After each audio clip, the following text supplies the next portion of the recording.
आवास योजना, जनधन योजना और भी जिन्नियां योजना चलाइया ओदा लाभ जिन्हां लोगों को मिलिया उन्होंने सब ने एको गल कही। उन्होंने कहा डॉक्टर साहब तुहानूं इत्थे आउण की जरूरत नहीं कि असीं मोदी जी के फैन हाँ, क्योंकि मोदी जी घर घर दे विच चाहे अगर असी देखिए कोरोना काल का टाइम देखिए पंजाब की 80 लाख जनता को कणक फ्री दी गई और सिर्फ अमृतसर नहीं पूरे भारत दे विच कोरोना की वैक्सीन जिहड़ी किसी भी कंट्री फ्री नहीं लगी वो मोदी जी ने इत्थे सानू दित्ती। अगर मोदी जी दियां जिहड़ियां योजनावां की मैं गल करा तो शायद मैं ही सारा समय बोलता रहा, साढ़े महबूब नेता को बोलने का समय ना मिले, पर मैं केंद्रीय विधानसभा दियां 2-3 गल्लां जरूर करके अपनी गल खत्म करांगा।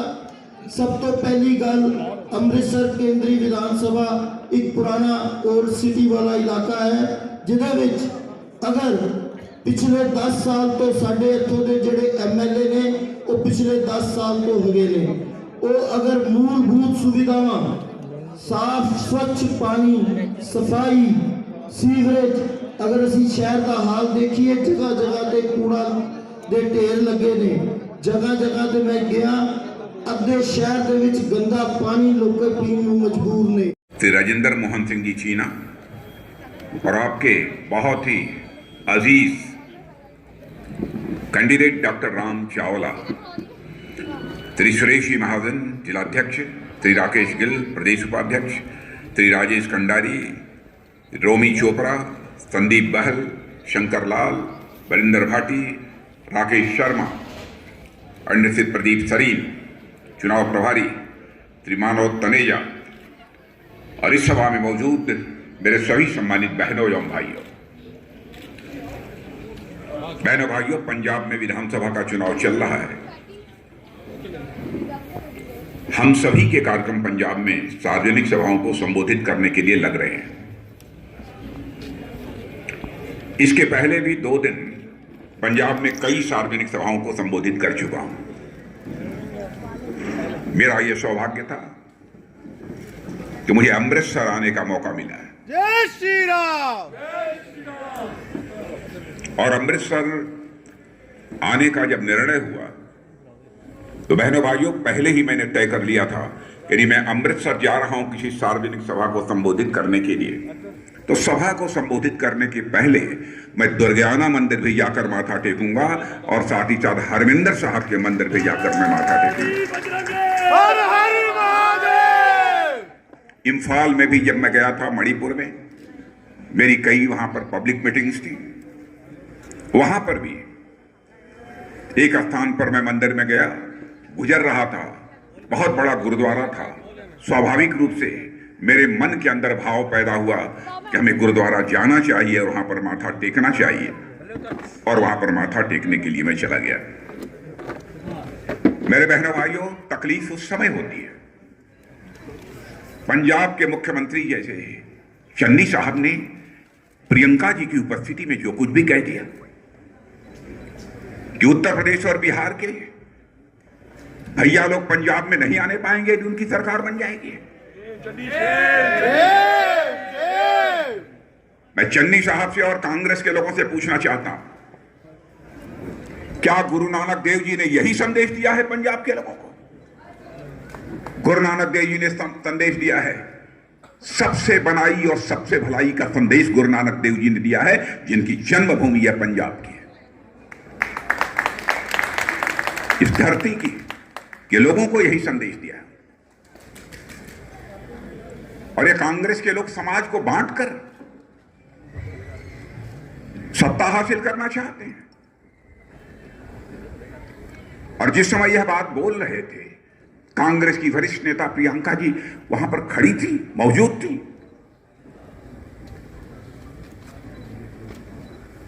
बहनों भाइयों, भारत दुनिया का अकेला देश है जिसने भारत की सीमा में रहने वाले लोगों को ही अपने परिवार का सदस्य नहीं माना है, बल्कि पूरे विश्व की धरती पर रहने वाले लोगों को अपने परिवार का सदस्य मानते हुए वसुधैव कुटुंबकम यानी the whole world is a family, यह मैसेज सारी दुनिया को कहीं से गया है तो केवल और केवल भारत देश की धरती से गया। और कांग्रेस के लोग इस प्रकार की अनाप शनाप बातें कर रहे हैं। अजीबोगरीब स्थिति इन लोगों ने पैदा कर दी है। और मैं कहना चाहता हूं, आज पंजाब में मेरे दोस्तों ये बदलाव की हवा चल रही है। जनता लोकतंत्र के नाम पर अब लूट तंत्र को किसी भी सूरत में बर्दाश्त नहीं करने वाली है। आप तभी जानते हैं, एक ने पंजाब को लूटा है और दूसरा जो यहां पर दिल्ली से आकर सरकार बनाने का दावा कर रहा है, उन्होंने क्या किया है दिल्ली के लोगों से पूछिए। इसलिए मैं पंजाब की जनता से अपील करने आया हूं, बहनों भाइयों, इन सब सारे लोगों से बचकर रहना। यदि इनकी सरकार फिर से बन गई तो बहुत ही बड़ा संकट पैदा होगा। जहां तक कांग्रेस पार्टी का सवाल है, आप जानते हैं कांग्रेस पार्टी में एक नहीं, इस समय दो बैटिंग करने वाले हैं, दो बल्लेबाज हैं और दोनों एक ही साथ बैटिंग करना चाहते हैं। कोई नॉन स्ट्राइकर रहना ही नहीं चाहता और एक क्रीज पर दो दो बल्लेबाज लड़ रहे हैं, तो इतनी बात पक्की है, ये आउट होकर रहेंगे, इन्हें कोई रोक नहीं सकता। जय श्री राम, जय श्री राम, भारतीय जनता पार्टी जिंदाबाद। और आम आदमी पार्टी क्या कहती है? आम आदमी पार्टी कहती है कि साहब यदि हमारी सरकार बनेगी तो हम यहां पर नशाबंदी कर देंगे। जिन्होंने दिल्ली में गली गली में शराब के ठेके दे रखे हैं, शराब की दुकानें खुलवा रखी हैं और यहां पर आकर नशाबंदी को रोकेंगे। बहनों भाइयों, नशाबंदी यदि कोई राजनीतिक पार्टी रोक सकती है तो भारतीय जनता पार्टी रोक सकती है और कोई दूसरी पार्टी नहीं रोक सकती। और मैं तो कहना चाहता हूं, सरकार बनाकर देखिए। मेरे बहनों भाइयों, देखेंगे हम लोग किसने मां का दूध पिया है जो यहां पर ड्रग का कारोबार कर पाता है और लोगों को नशाखोर बना सकता है। बहनों भाइयों, दारू के नाम पर इन्होंने दिल्ली को बदनाम किया है। इसलिए मैं आप सबसे अपील करना चाहता हूं, ये दोनों लोग नहीं आने चाहिए। अजीबोगरीब स्थिति इन लोगों ने पैदा की है। पंजाब को पंजाब बनाने में यहां के लोगों का तो बहुत बड़ा योगदान है, मगर देश के दूसरे हिस्से के लोगों का भी कितना बड़ा योगदान है पंजाब को पंजाब बनाने में, यह किसी से छिपा नहीं है। इसलिए मैं आप सभी लोगों से अपील करना चाहता हूं, राजनीतिक पार्टियों को पहचानिए मेरे दोस्तों। कौन सी ऐसी राजनीतिक पार्टी है जो देश का भला कर सकती है? केंद्र में हम लोगों की सरकार चल रही है 2014 से। इसके पहले भी 6 वर्षों तक आदरणीय अटल बिहारी वाजपेयी जी के नेतृत्व में हम लोगों ने सरकार चलाई। कांग्रेस की सरकारों को भी चलते हुए इस देश ने देखा है।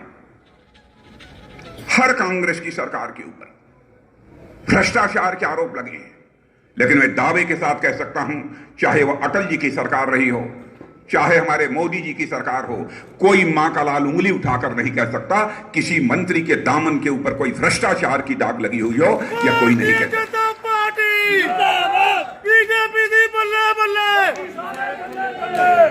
भ्रष्टाचार पर भी अंकुश पाने का काम यदि कोई राजनीतिक पार्टी कर सकती है तो केवल और केवल भारतीय जनता पार्टी कर सकती है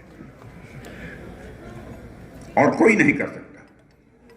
मैं याद दिलाना चाहता हूं पंजाब के लोगों को, राजीव गांधी जी भारत के प्रधानमंत्री थे। एक बार लाचारी व्यक्त करते हुए उन्होंने कहा था, हम क्या करें, कैसे भ्रष्टाचार रोकें? ऊपर से हम 100 पैसा भेजते हैं, बामुश्किल 15 पैसा लोगों की जेब में पहुंच पाता है और 85 पैसा तो भ्रष्टाचार की भेंट चढ़ जाता है। उस पर अंकुश नहीं लगा पाए थे, लेकिन हमारे प्रधानमंत्री ने, 56 इंच के सीने वाले हमारे प्रधानमंत्री मोदी जी ने सिस्टम में ऐसा बदलाव लाया, व्यवस्था में ऐसा बदलाव लाया कि आज 100 पैसा दिल्ली से चलता है तो 100 का 100 पैसा आपकी जेब में पहुंचता है। बहनों भाइयों, एक पैसा भी इधर उधर नहीं होने।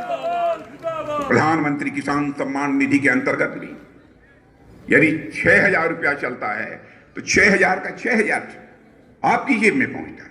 सब्सिडी का पैसा आपकी जेब में पहुंचता है। यह तो कांग्रेस भ्रष्टाचार तक नहीं रोक पाई। रोकने की बात तो छोड़िए, इसको मिनिमाइज नहीं कर पाए, इसको कम नहीं कर पाए, और इस देश में ये सरकार बनाने की बात करते हैं, सरकार चलाने की बात करते हैं। मैं आपसे कहना चाहता हूं मेरे बहनों भाइयों, इन लोगों ने देश को लूटा है। यहां का जहां तक सवाल है, यहां के मुख्यमंत्री को तो मैं देखता हूं अजीबोगरीब हालत है। यह तो बिना सैनिकों वाले सेनापति है, सेनापति बने हैं लेकिन इनका कोई सैनिक है ही नहीं। लेकिन आपस में लड़ाई कांग्रेस में चल रही है, गांव बसा नहीं कि लुटेरे आ गए। यह हालत हो गई है इनकी पार्टी की। और मैं आप सभी से निवेदन करना चाहता हूं, बहनों भाइयों, हमारी सरकार का जो ट्रैक रिकॉर्ड है, इसकी जानकारी जन जन तक आपके द्वारा दी जानी चाहिए। हमारी सरकार आने के बाद भारत का मस्तक सारी दुनिया में ऊंचा हुआ है, सारी दुनिया में ऊंचा हुआ है। अंतर्राष्ट्रीय जगत में भारत की प्रतिष्ठा बढ़ी है, इज्जत बढ़ी है। पहले अंतर्राष्ट्रीय मंचों पर भारत कुछ बोलता था तो दुनिया गंभीरतापूर्वक लेती नहीं थी, मानते थे कि भारत तो कमजोर भारत है, गरीब भारत है। लेकिन आज सारी दुनिया में भारत के प्रति लोगों की धारणा बदल गई है। आज यदि अंतर्राष्ट्रीय मंचों पर भारत कुछ बोलता है मेरे बहनों भाइयों, तो सारी दुनिया कान खोलकर सुनती है कि भारत क्या बोल रहा है। यह भारत की हैसियत सारी दुनिया में बनी है। कोरोना का ही मामला था जिसकी डॉक्टर राम चावला चर्चा कर रहे थे। दुनिया की रिचेस्ट कंट्री, और रिचेस्ट कंट्री देखा जाए तो अमेरिका, इससे जिस प्रभावी तरीके से निपटना चाहिए था लोग नहीं निपट पाए। लेकिन भारत में हमारे प्रधानमंत्री ने जिस तरीके से इस कोरोना पर काबू पाने में कामयाबी हासिल की है, उसकी चर्चा केवल भारत में नहीं होती है मेरे बहनों भाइयों, यह दुनिया के दूसरे देशों में इसकी चर्चा हो रही है। और जिस समय यह कोविड का संकट भारत में पैदा हुआ, उस समय हमारे यहां वैक्सीन बनती तक नहीं थी, टीका बनता नहीं था। लेकिन आज कुछ ही समय के अंदर भारत ने वह करिश्माई काम किया है कि आज भारत की धरती पर ही वैक्सीन बन रही है। भारतवासियों को भी जितना टीका लगा है, दुनिया में किसी देश में टीका नहीं लगा है। और हम केवल वैक्सीन बनाकर भारतवासियों को ही वैक्सीन नहीं लगा रहे हैं, बल्कि दुनिया के दूसरे देशों को भी वैक्सीन हम एक्सपोर्ट करने का काम कर रहे हैं। यह भारत की हैसियत है। जय श्री राम, जय श्री राम। इसीलिए मैंने कहा कि अंतर्राष्ट्रीय जगत में भारत की प्रतिष्ठा बड़ी है मेरे बेटे भाई। और मैं आपको यह भी बतलाना चाहता हूं, भारत को अब कोई कमजोर भारत नहीं मानता है। भारत को मानने लगे हैं लोग कि भारत एक ताकतवर भारत है। एक घटना की याद दिलाना चाहता हूं। उरी और पुलवामा में 2017 में मैं भारत का गृह मंत्री था। पाकिस्तान के आतंकवादियों ने आकर हमारे पैरामिलिट्री फोर्सेस के जवानों पर कायराना हमला करके कई हमारे जवानों को मार डाला, कई हमारे जवान शहीद हुए। उसके बाद हमारे प्रधानमंत्री ने हम 2-3 लोगों की बैठक बुलाकर चटपट 10 मिनट के अंदर फैसला कर लिया। और उसके बाद हमारे सेना के जवानों ने पाकिस्तान की धरती पर जाकर मेरे बहनों भाइयों सर्जिकल स्ट्राइक और एयर स्ट्राइक करके आतंकवादी ठिकानों का सफाया। माता की जय, भारत माता की जय, जय श्री राम, जय श्री राम। सारी दुनिया को यह संदेश चला गया कि भारत अब यह कमजोर भारत नहीं है, भारत ताकतवर भारत है। भारत का इतिहास रहा है कि भारत ने दुनिया के किसी देश पर न तो कभी आक्रमण किया है, न दुनिया के किसी देश की 1 इंच जमीन पर कभी भारत ने कब्जा किया है, और हम करेंगे। लेकिन हमने यह संदेश दे दिया है, भारत की तरफ यदि कोई आंख उठाकर देखने की जरूरत करेगा तो हम सीमा के इस पार भी मार सकते हैं, और जरूरत पड़ी तो हम सीमा के उस पार भी जाकर मार सकते हैं। यह भारत की हैसियत बनी। जन सामान्य में हम सबको, मेरे बहनों भाइयों, हमको जाकर जागरूकता पैदा करने की जरूरत है। कोई राजनीतिक पार्टी आपके आगे नहीं टिक सकती। 5 राज्यों में इसमें विधानसभा के चुनाव हो रहे हैं। सभी राज्यों में भारतीय जनता पार्टी आज अपनी सरकार बनाने की स्थिति में है। सभी राज्यों में कांग्रेस, अन्य दूसरी राजनीतिक पार्टियां बराबर समाज को बांट करके, यानी डिवाइड एंड रूल, यह सरकार बनाने की कोशिश करती है। लेकिन भारतीय जनता पार्टी का स्पष्ट नीति है कि राजनीति केवल सरकार बनाने के लिए नहीं की जानी चाहिए। राजनीति यदि की जानी चाहिए तो समाज बनाने के लिए राजनीति की जानी चाहिए, देश बनाने के लिए राजनीति की जानी चाहिए। और इसी रास्ते पर हम लोग आगे बढ़ रहे हैं और उसी रास्ते पर हम लोग काम कर रहे हैं। और जिस कांग्रेस पार्टी में कोई अनुशासन है ही नहीं, जो खुद ही आपस में लड़ रहे हैं, वो क्या कर सकते हैं? वो क्या करेंगे? मुझे जानकारी प्राप्त हुई कि मिस्टर शमशेर सिंह धुलो कांग्रेस के एमपी हैं। अब उन्होंने कांग्रेस पर आरोप लगा दिया है कि कांग्रेस आम कार्यकर्ताओं की जगह अब शराब माफिया से जुड़े लोगों को आगे बढ़ाने का काम कर रही है। बताइए, ये लोग इस राज्य का कल्याण करेंगे? आम आदमी पार्टी के बारे में बहनों भाइयों, आप सब लोग अच्छी तरह जानते हैं, दिल्ली में उनकी हुकूमत चल रही है। जनता त्रस्त है। वो आकर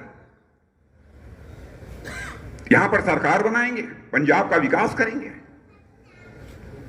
देखना है तो हमारा उत्तर प्रदेश है, भारतीय जनता पार्टी शासित अन्य राज्य हैं इस देश में, जाकर कोई देख सकता है बहनों भाइयों, किस तरीके से वहां पर लॉ एंड ऑर्डर की सिचुएशन को, कानून और व्यवस्था के हालात को हम लोगों ने दुरुस्त किया है, किस तेजी से विकास हुआ है। मैं उत्तर प्रदेश का ही उदाहरण आपके सामने देना चाहूंगा। 2017 में जब हमारी सरकार बनी थी तो उस उत्तर प्रदेश की अर्थव्यवस्था का आकार, यानी इकोनॉमी की साइज जो 11 लाख करोड़ थी, 5 वर्ष में बढ़ाकर हमारी सरकार ने उसे 21 लाख करोड़ कर दिया, 21 लाख करोड़ कर दिया। यह सरकार चलाने का तरीका होता है। और हमारे प्रधानमंत्री ने जिस तरह की योजनाएं चलाई हैं वो अपने में अद्भुत हैं। डॉक्टर राम चावला चर्चा कर रहे थे आयुष्मान भारत योजना की। बहनों भाइयों, दुनिया के किसी देश में आयुष्मान भारत योजना की तरह स्कीम किसी के पास नहीं है। अद्भुत स्कीम है। यदि आपके पास आयुष्मान भारत कार्ड है, आप चेन्नई में, कलकत्ता में बीमार पड़ गए तो 5 लाख रुपए तक का आपका मुफ्त इलाज होगा। यह है आयुष्मान भारत योजना।